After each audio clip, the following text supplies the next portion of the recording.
Nesse exato momento em que nós estamos falando aqui agora, infelizmente, centenas de casamentos estão se desfazendo agora.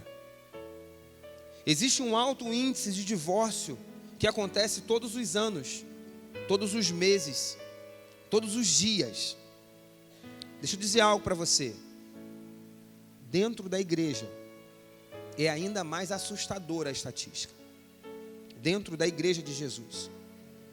Por isso, você que está aqui e é casado, você que está aqui, irmã, e é casada, eu quero dizer para você, Deus conta contigo para que você continue casado, para que você continue casada.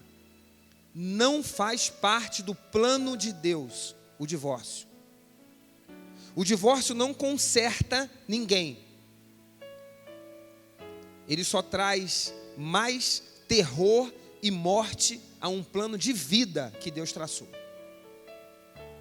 Por isso, o nosso desejo como igreja é que as famílias se perpetuem e não se dividam.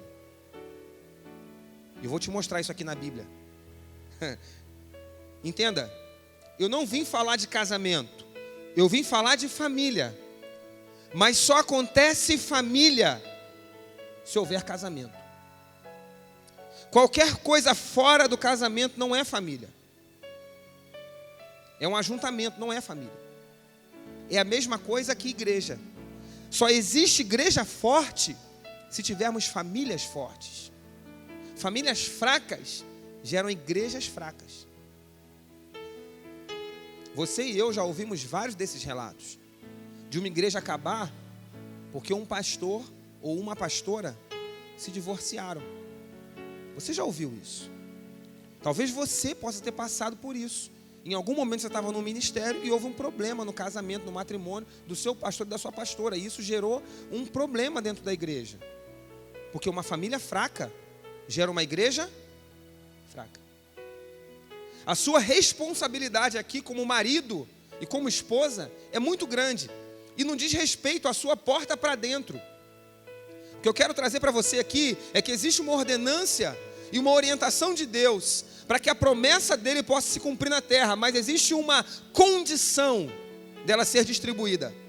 A bênção será entregue a famílias. E não sou eu que estou dizendo isso, é Deus, é a Bíblia. Por isso a nossa responsabilidade é muito grande. E eu quero te chamar a essa responsabilidade hoje. Eu quero que você entenda, que você caia no seu entendimento que a história de amor que você está vivendo não diz respeito só a você e a essa pessoa linda que você está olhando agora, que você escolheu casar, ou que você deixou em casa, porque ele não tem Jesus ainda. A gente vai chegar nesse ponto. Mas eu quero te dizer que a sua família faz parte do plano de Deus para essa terra. Que a sua família é a arca de salvação que Deus intentou, assim como Ele chamou Noé naquele tempo para salvar o mundo através da casa dele. Ei, Deus está chamando a sua família para salvar o mundo através da sua casa também. Não diz respeito só a vocês. Não é uma história de amor como no filme que só vai cuidar de você e da sua mulher e mais ninguém. Não, não é assim. Deus pensou muito mais além. E eu vou te mostrar isso na Bíblia. Nós estamos transmitindo o culto também pelo Facebook, sim ou não? Ainda não? Tá.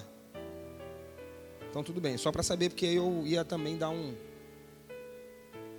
ok para quem estivesse nos assistindo, mas... Abra sua Bíblia comigo no livro de Gênesis, capítulo 12, versículo 3. Olha o que diz aí.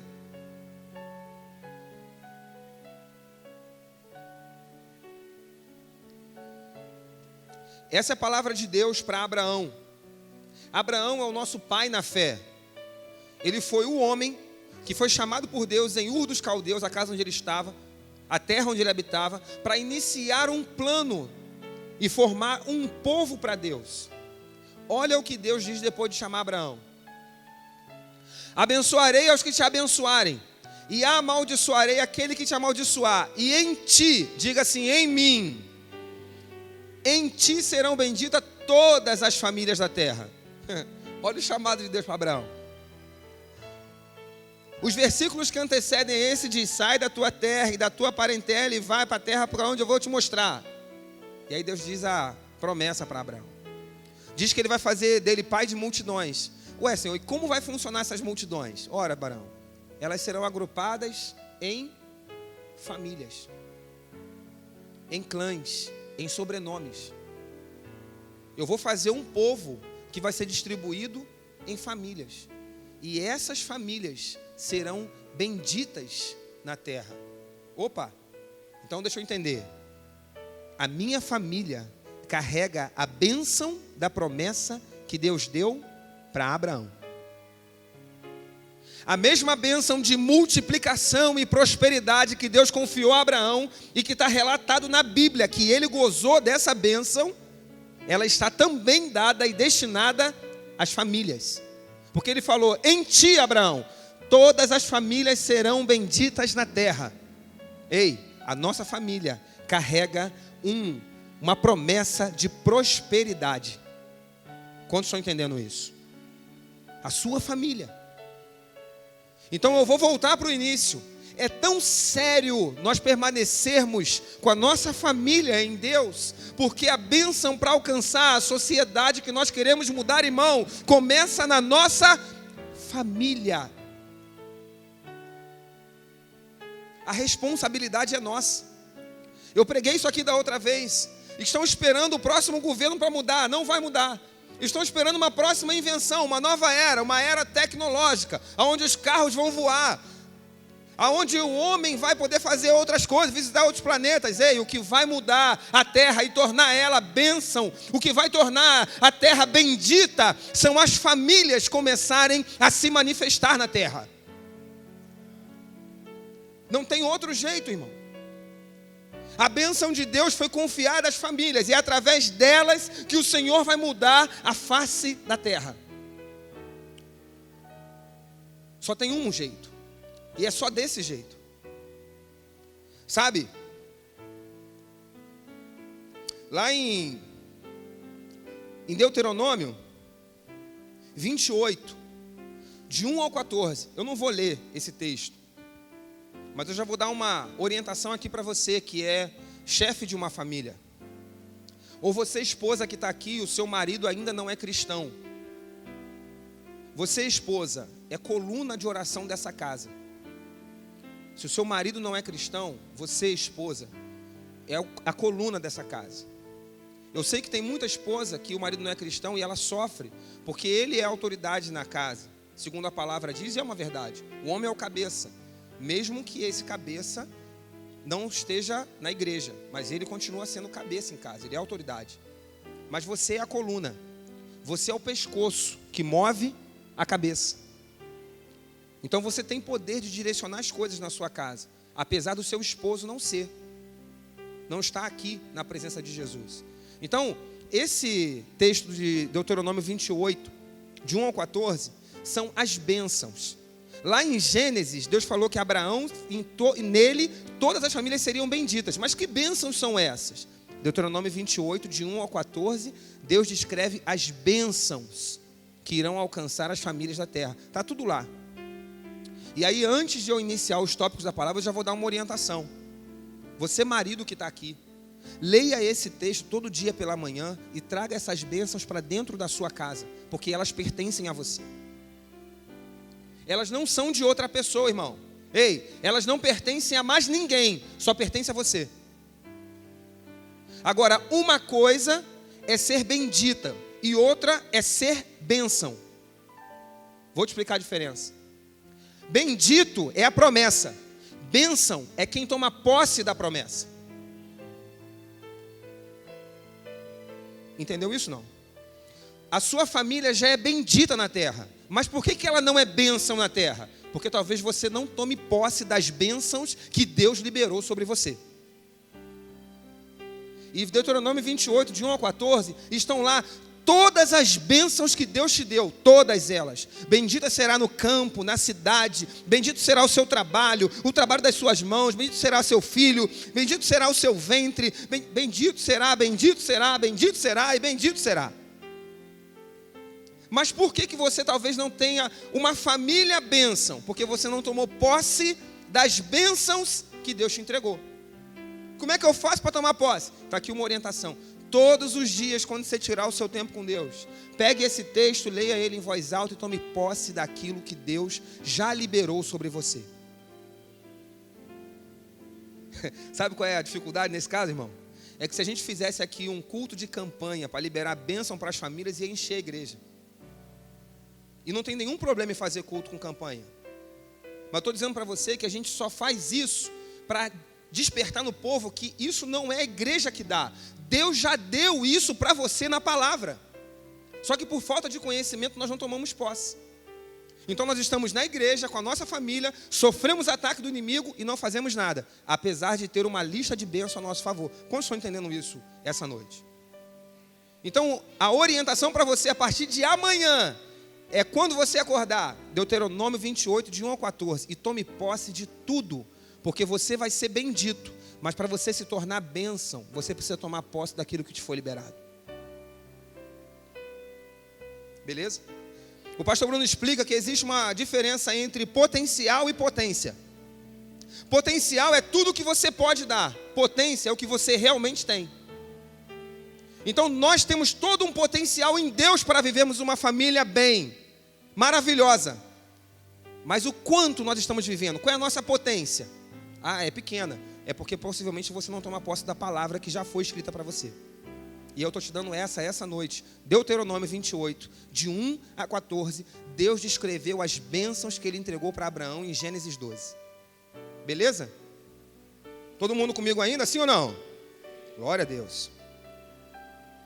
Só que Paulo, irmão, nesse texto que a gente acabou de ler, eu queria que a gente voltasse aqui, por favor, para Efésios 5. Isso, volta aí para mim, por favor. Agora a gente vai começar a pregar. Só que mais à frente, Deus descreve como uma família deveria se comportar. É o que o Paulo está fazendo na sua carta à igreja de Éfeso. Agora você é bênção, sim ou não? Deus te deu uma promessa de que a sua família seria bendita. Você recebeu a promessa em Deuteronômio 28 e agora você é uma bênção. Mas como se comporta uma família que é bênção? O padrão de comportamento está na Bíblia também.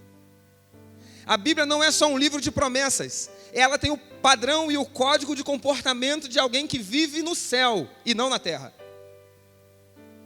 É por isso que nós temos dificuldade de ler algumas coisas na Bíblia e pensar assim, mas dá para fazer isso? Dá. O padrão da Bíblia é o céu. E você não vai precisar pisar nele para viver, porque você não vai subir, é o céu que vai descer na terra. Ah, eu estou indo para o céu. Não, o céu está vindo ao seu encontro. E você pode acelerar isso ou adiar isso, dependendo do seu comportamento. O que Paulo está ensinando à igreja em Éfeso é que você pode ter o céu na sua casa hoje, se você quiser, e não esperar você morrer para ir para o céu. Isso é história, irmão. Isso é história. Nós podemos atrair o céu para nós hoje.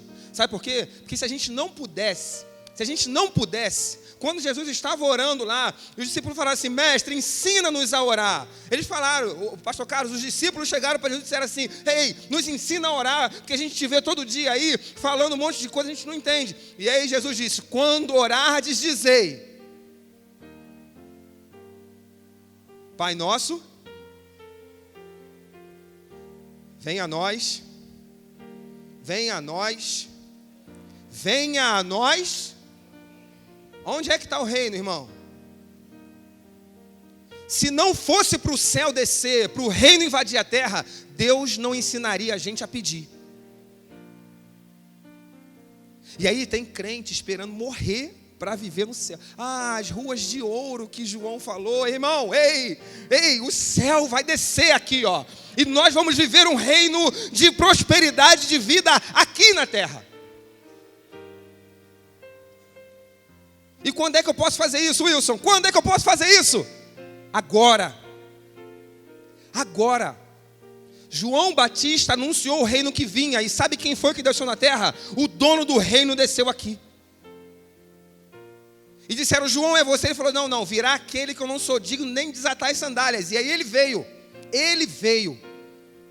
E ele estabeleceu toda a cultura do reino aqui na terra. Para quê?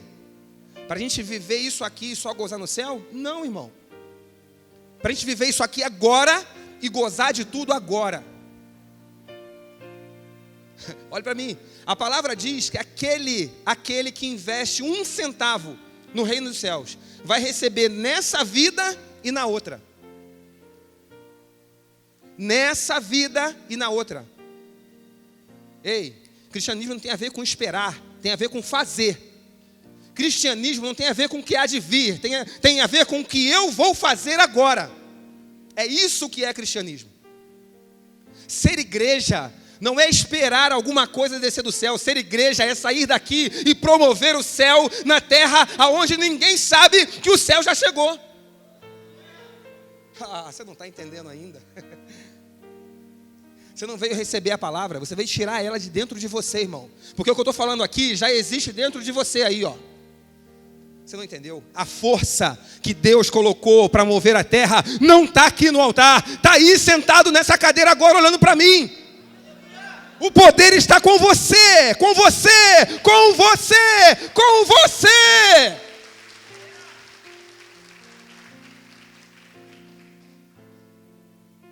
E nós vamos fazer isso em família. Em família. Não espere o Salvador, irmão. Para salvar o mundo, Ele mandou eu e você. Não espere mais o Salvador. Os judeus ficaram esperando Ele, Ele veio, fez o que tinha que fazer, fez a obra, comissionou uma igreja, foi embora, e os judeus ainda estão esperando o Salvador. Se o seu cristianismo é sentar e esperar Jesus vir, você está no lugar errado. Porque para a igreja Ele comissionou levantar-se e trabalhar e promover o céu que Ele já liberou sobre a gente. Ora, mas como é que eu faço isso, Wilson? Hoje eu vou te encorajar a começar pela sua casa. Hoje eu vou te encorajar a começar pela sua casa. Quantos querem isso? Diga amém. Lembre-se, o poder está em você. Está em você. Quando nós pegamos nesse altar óleo, aqui ó, nós, os pastores, os supervisores, os líderes, quando nós pegamos o óleo aqui e ungimos você, seja aqui, seja no tempo de oração lá embaixo, nós estamos transferindo e ativando. Transferindo e ativando. Transferindo e ativando o que já está dentro de você.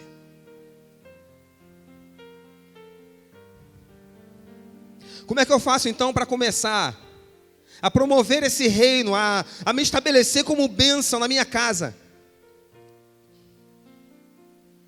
A primeira coisa que você precisa fazer é reconhecer lá na sua casa que a pessoa que mais precisa de Jesus lá é você. Nós insistimos em dizer, muitos de nós, a gente insiste em dizer, a gente vem para cá, fala, fulano tinha que estar aqui para ouvir essa palavra agora. Já aconteceu isso com você? Comigo muito. Se a Geida estivesse aqui, ela ia ver só como é que Deus ia pegar ela de jeito. Mas Deus falou, eu trouxe, foi você mesmo. Foi você. É você que eu quero tratar. Ela vai ter o momento dela, mas eu quero tratar com você.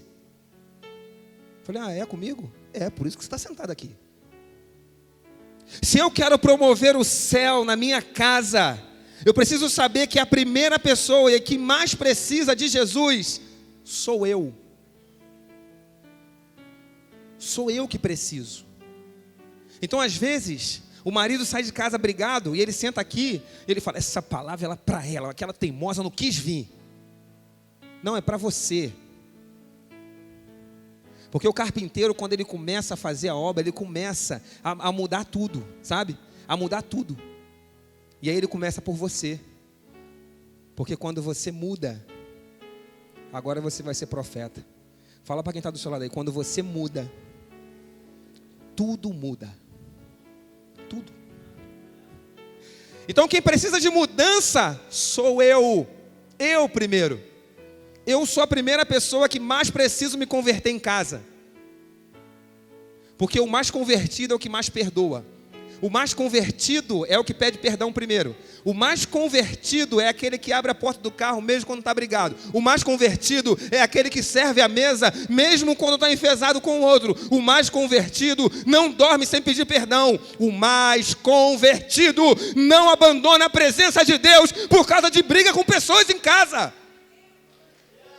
Mas tem que ser convertido para isso. Então eu sei que lá em casa, sabe quem mais precisa de Jesus? Sou eu. O problema é que quando a gente converte, a gente coloca um padrão de qualidade. A gente aumenta o nosso padrão de qualidade. O problema é que é para o outro. Não, agora eu estou em Jesus. Minha esposa vai ter que se virar agora, que agora... Não, irmão, você veio primeiro porque é você que precisava. Por isso você veio. Bom, eu vim por último lá em casa, né? Leva isso como parâmetro, não, irmão. Deixa eu falar. Deus chamou Abraão. E mesmo Abraão sendo chamado por Deus, foi ele o mais tratado por Deus em tudo. Irmão, se você começar a ler Gênesis 12 e ir embora, Abraão vacilou pra caramba. Pra caramba. Levou quem não tinha que levar, deu a mulher para Faraó lá, porque ficou com medo de morrer, mas fez um monte de coisa. Ouviu a mulher num conselho errado, fez um filho com quem não devia, quase matou o filho da promessa. O Abraão só fez bobagem.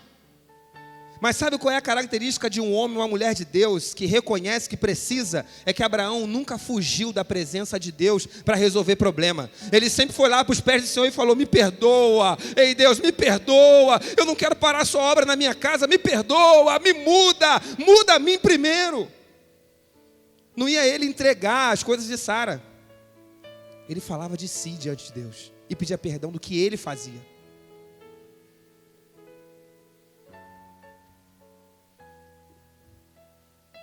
Se eu preciso de Jesus e reconheço isso, eu preciso estar presente nos cultos, porque é daqui que sai a palavra. A palavra para ativar você, para melhorar você, para quebrantar você, para te formar, sai daqui. Toda vez que você perde um culto por causa de uma briguinha boba, por causa de um aborrecimento, sabe o que acontece? Você deixa de receber o antídoto do veneno que você está tomando. E quando a gente briga com o outro, vê se não é assim. A gente fica com raiva. A gente fica tomando um veneno da mágoa, querendo que o outro morra envenenado. E quem fica envenenado somos nós. A palavra enfesado, sabe o que significa? Cheia de fezes. É isso que significa.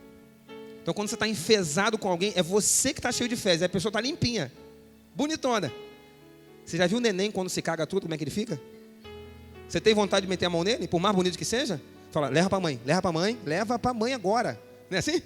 Enfesado. É quando você está. Você fica igual aquele neném que acabou de dar aquela cagada grande assim. Igualzinho. O que você tem? Estou enfesado com você. Não fique, não. Venha para o culto, peça perdão a Jesus aqui. Vai para a célula. Converse com uma irmã, se você é esposa. Converse com o irmão. Procure um pastor. Pastor, posso marcar um gabinete com você? Posso conversar com o senhor? Nós temos uma equipe pastoral aqui, ó. Homens de Deus. Homens de Deus. Quantas vezes foram precisos? Eu sentei diante do pastor Alex, do pastor Bruno, da pastora Valéria, da pastora Adriana, às vezes em casal. Quantas vezes? E ouvi a orientação deles. Já tivemos problema com os meninos, para educar os meninos. Quantas vezes? Nunca tive vergonha de ir lá e pedir perdão e chegar para dizer, eu preciso de ajuda. Eu preciso de ajuda, eu não estou sabendo lidar com isso. Não tem vergonha não, irmão. Porque o padrão que me entregaram lá fora, antes de eu aceitar Jesus, não me serviu para nada. O padrão de família que eu fui criado só me serviu para chegar até aqui. Mas para continuar uma vida e gerar essa descendência, eu não tive como fazer. Porque o padrão que me entregaram não tinha princípios. Eu não sei quanto a você, mas o padrão que a minha paternidade me deu não tinha princípio.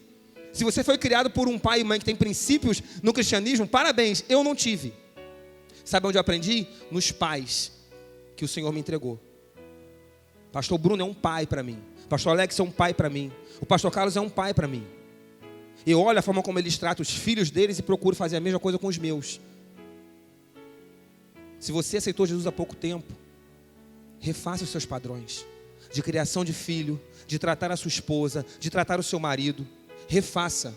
E se você não sabe como, procure ajuda. Procure ajuda. Só não tente vencer essa batalha sozinho, porque você não vai conseguir. Por isso Deus te plantou numa família chamada Unção do Crescimento.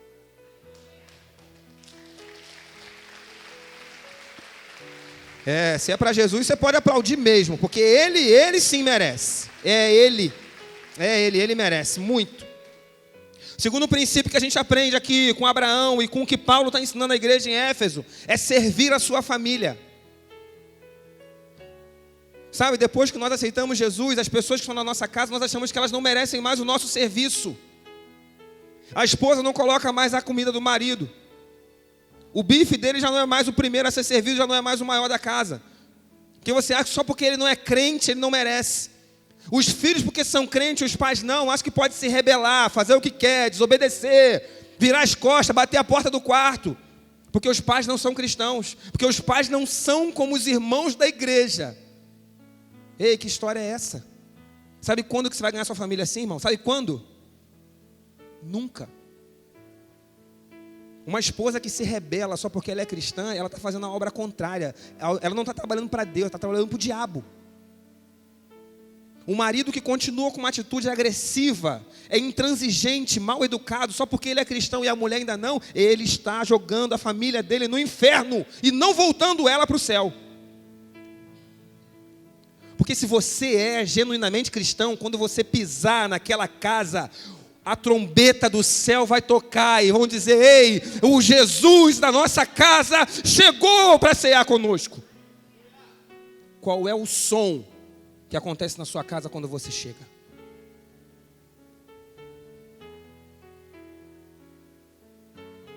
Será que o coração da sua esposa começa a bater forte porque sabe que você vai chegar já dando tapa na mesa? Será que o seu marido já chega com um semblante derrotado em casa porque sabe quando chegar, mesmo você cristã, vai falar um monte de asneira para ele? Será que os seus pais têm alguma alegria depois que vocês entraram para a igreja? Ou eles estão arrependidos, querendo que você não volte mais para o culto free, nem para o raiz, porque depois que você veio para cá, você ficou mais rebelde do que você era? Se eu quero promover o céu na minha casa e entrar no conceito da Bíblia, eu preciso servir a minha família. Jesus fala assim: quem roubava não roube mais, quem se prostitui não se prostitua mais. Eu vou mudar aqui um pouquinho. Se não varria o quintal, passe a varrer. Se não lavava a louça, passe a lavar. Se não costurava, passe a costurar. Se não fazia comida, faça a fazer. Porque agora você tem o Cristo. E o Cristo que você diz servir, servia. Em 3 anos de ministério, o seu Jesus e o meu só serviu. Lavou os pés, inclusive.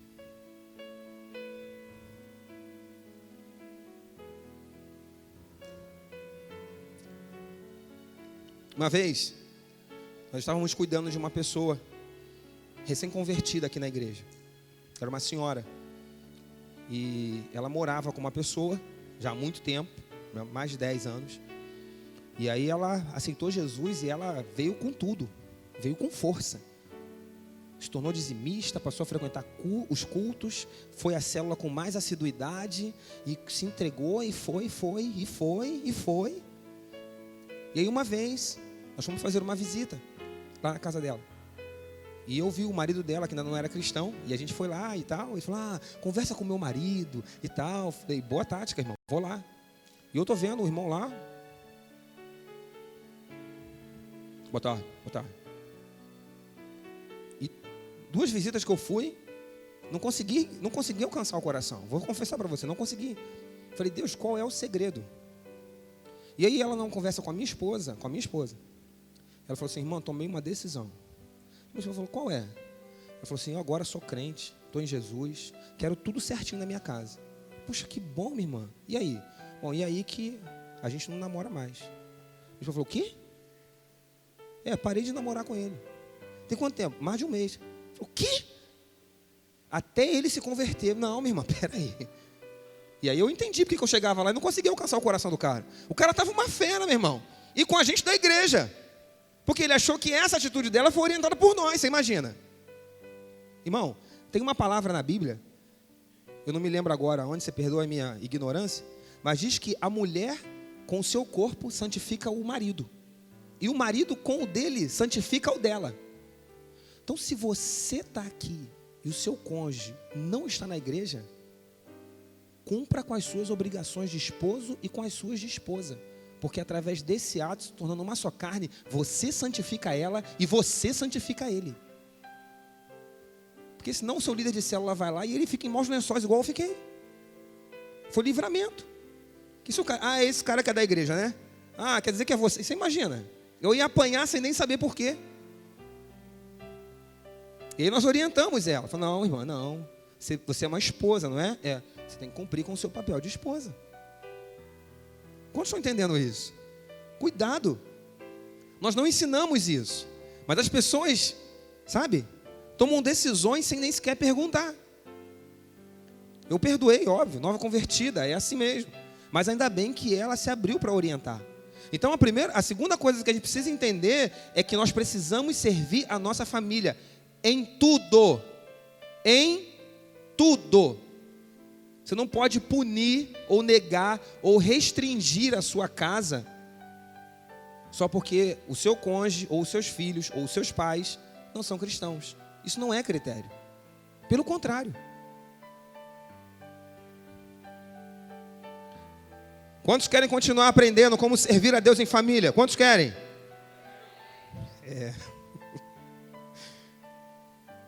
A terceira coisa que nós aprendemos aqui é que a gente não deve parar de orar por eles. Deixa eu dizer uma coisa para vocês, irmãos. Antes de entrar nesse tópico, como eu falei para vocês, eu fui o último a me converter lá em casa. A Geisa, na época, ela já estava na igreja, já era envolvida e tal. E lá em casa a gente fazia churrasco direto, eu e os meus amigos lá, né? O pessoal da cachaça lá.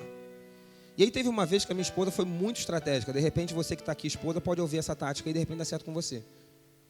Como ela sabia que eu gostava muito de churrasco, sabe o que ela fez?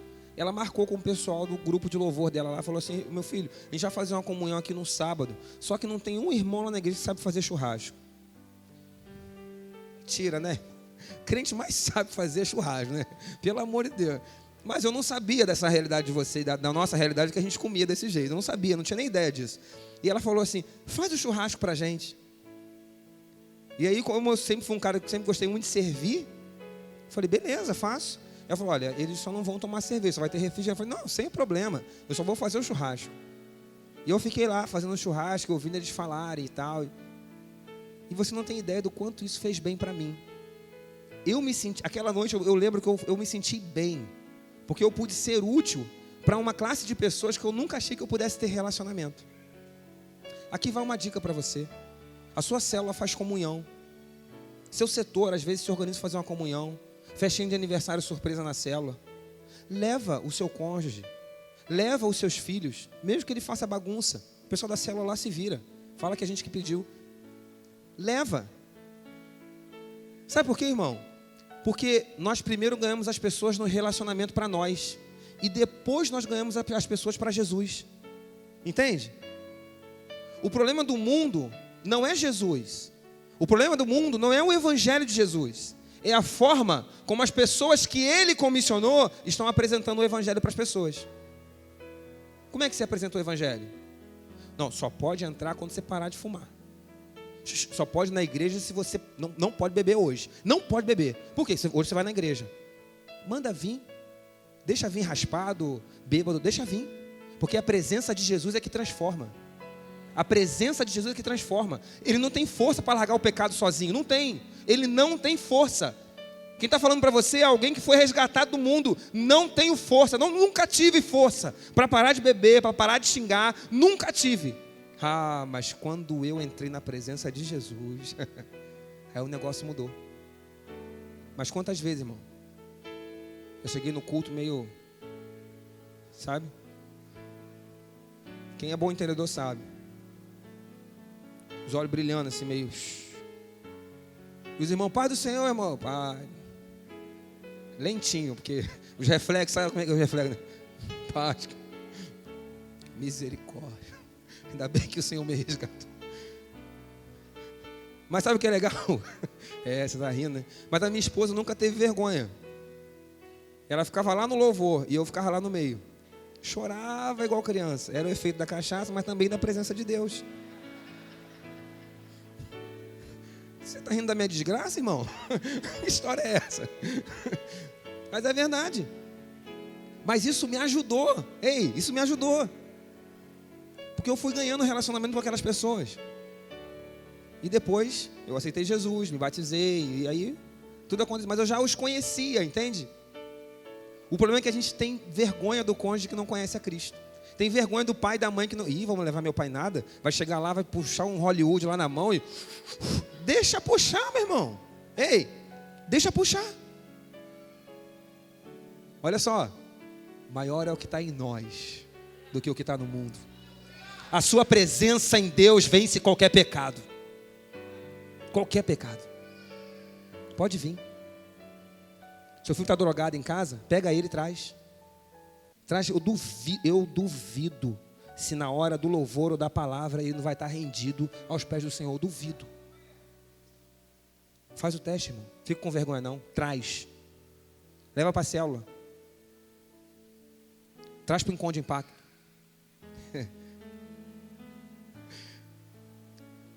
Por último, para a gente terminar.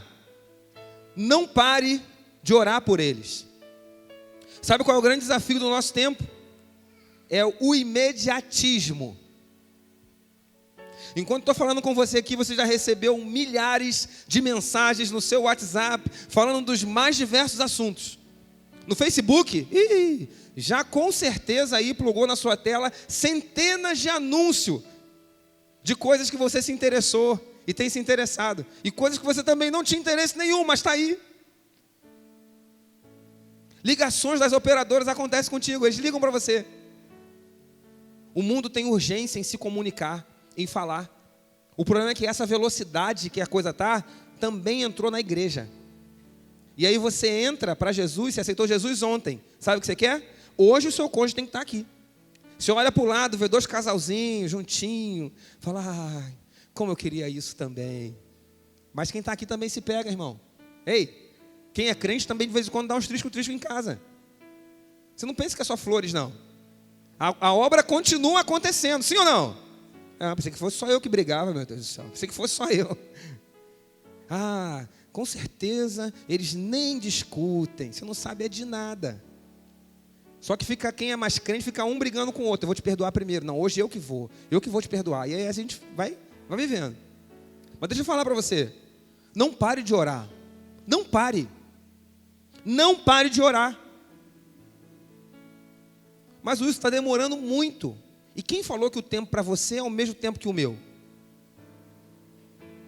A minha esposa, 2006, 2009, a minha esposa esperou 4 anos para minha conversão. 4 anos. Mas foi. Quase um tempo de Copa do Mundo. 4 anos, irmão. 4 anos.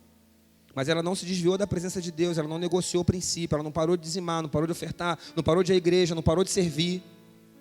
Ela não parou. O problema é que a gente quer a coisa muito imediata.